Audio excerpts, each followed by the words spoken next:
নমস্কার বন্ধুরা, সোনালী স্বপ্ন চ্যানেলের পক্ষ থেকে আমি সুপর্ণা আমার সকল বন্ধুদের স্বাগত জানাচ্ছি। সকল বন্ধুদের ভালোবাসা জানিয়ে আজকে এই ভিডিওটি আমি শুরু করছি। আপনারা সকলে কেমন আছেন বন্ধুরা? আশা করি বজরংবলীর আশীর্বাদে সবাই খুব ভালো আছেন। জয় বজরংবলী, জয় শ্রীরাম, জয় হনুমানজির জয়। আজকের ভিডিওর বিষয়বস্তু হচ্ছে কী কারণে বজরংবলীর পুজো করা হয়, বজরংবলীর পুজোতে কি কি লাগে, বজরংবলী পুজোর দিন কি করবেন আর কি করবেন না, সেই সকল বিষয়ে আজকের এই ভিডিওতে আলোচনা করব। আশা করছি আজকের এই ভিডিওটি আমার সকল বন্ধুদের খুব ভালো লাগবে এবং উপকারে লাগবে, তাই সকল বন্ধুদের ভিডিওটি দেখার জন্য অনুরোধ রইল। চলুন তাহলে বন্ধুরা ভিডিওটা শুরু করা যাক। শাস্ত্র অনুসারে মঙ্গলবার বজরংবলী বা হনুমানজির পুজো করা অত্যন্ত শুভ বলে মনে করা হয়। বজরংবলীকে সংকটমোচন বলে মনে করা হয়। তাই জীবন থেকে সংকট দূর করতে প্রতি মঙ্গলবার কিভাবে হনুমানজির পুজো করবেন তা জেনে নিন। প্রতি মঙ্গলবার বজরংবলীর বিধিবদ্ধ পুজো করে তার পায়ে কমলা রঙের সিঁদুর অর্পণ করুন।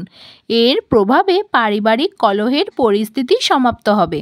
পাশাপাশি মঙ্গলবার পান ও সুপুরি অর্পণ করুন। মঙ্গলবার পান অর্পণ করলে চাকরিতে আগত সমস্যার সমাধান হবে এবং উন্নতির পথ প্রশস্ত হবে। মঙ্গলবার বজরংবলীকে বেসন বা মতিচুরের লাড্ডুর ভোগ দিন। তারপর এই প্রসাদ দরিদ্র ও ক্ষুধার্তদের মধ্যে অর্পণ করে দিন।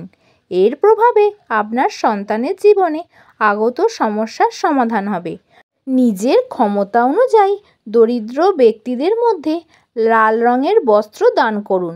কোনো আইনি মামলায় জড়িয়ে থাকলে তার রায় আপনার পক্ষে আসবে।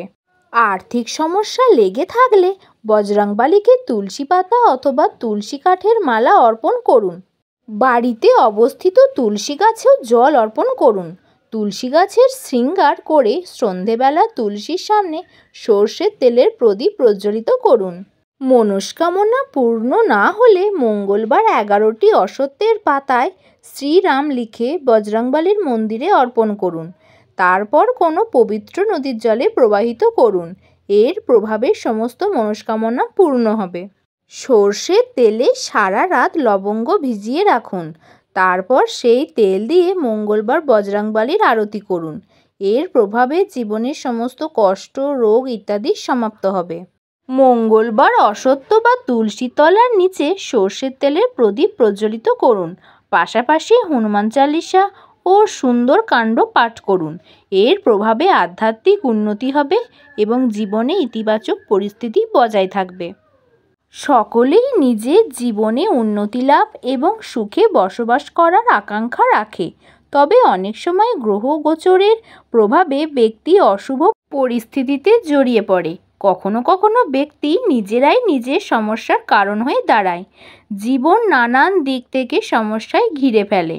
কয়েকটি উপায় করে তা মুক্তি পাওয়া যায়। আপনাদের সাথে সেই উপায়গুলি একটু আগে আলোচনা করলাম। ওই উপায়গুলি মেনে মঙ্গলবার বজরংবলীর পুজো করলে আপনাদের জীবন থেকে সমস্ত দুঃখ, দুর্দশা, কষ্ট সব দূর হয়ে যাবে। তাই প্রতি মঙ্গলবার বজরংবলীর পুজোর সময় এই টোটকাগুলি অবশ্যই পালন করুন, আপনার কাজে আসবে।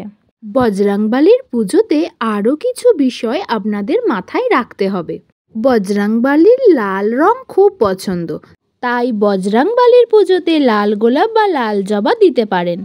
বজরংবলীর পুজো যখনই করবেন তখন লাল বা কমলা রঙের পোশাক পরে করবেন।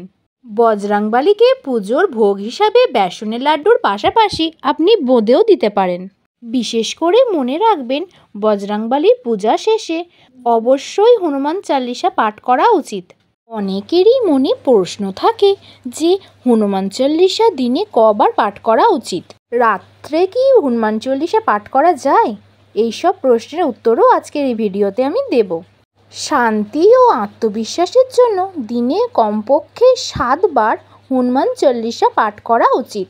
ভগবান হনুমানের প্রার্থনা আপনাকে নেতিবাচক মনোভাব কাটিয়ে উঠতে এবং সাহস জোগাতে সাহায্য করবে। আবার অনেকের মনে কৌতূহল থাকে যে হনুমান চল্লিশা কি রাত্রে পাঠ করা যায়? হ্যাঁ, হনুমান চল্লিশা রাত্রেও পাঠ করা যায়। হনুমান চল্লিশা পাঠ করার জন্য কোনো নির্দিষ্ট সময়ের প্রয়োজন হয় না। হনুমান চল্লিশা আপনি দিনে রাতে যে কোনো সময় পাঠ করতে পারেন। আবার অনেকের মনে প্রশ্ন থাকে, স্নান না করে হনুমান চল্লিশা পড়া যাবে কি? স্নান না করে হনুমান চল্লিশা পাঠ করা যায় না, এমন কোনো বাধ্যবাধকতা শাস্ত্রে উল্লেখ নেই। কিন্তু যেহেতু এটি ঠাকুরেরই একটি অংশ, একটি প্রার্থনা, তাই হনুমান চল্লিশা সবসময় স্নান করেই শুদ্ধ মনে শুদ্ধ বস্ত্রে পাঠ করা উচিত।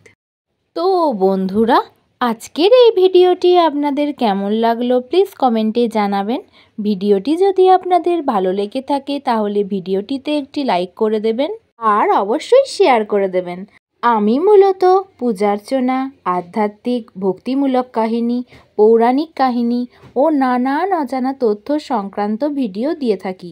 আমার ভিডিওগুলি যদি আপনাদের ভালো লেগে থাকে তাহলে যারা নতুন বন্ধু আছেন প্লিজ আমার চ্যানেলটিকে সাবস্ক্রাইব করে পাশে থাকা বেল আইকনটি প্রেস করে অল নোটিফিকেশানটি অন করে দেবেন, যাতে আমি ভিডিও আপলোড করলেই ভিডিওগুলি সঙ্গে সঙ্গে আপনাদের কাছে পৌঁছে যায়। আজকের মতো এই পর্যন্তই।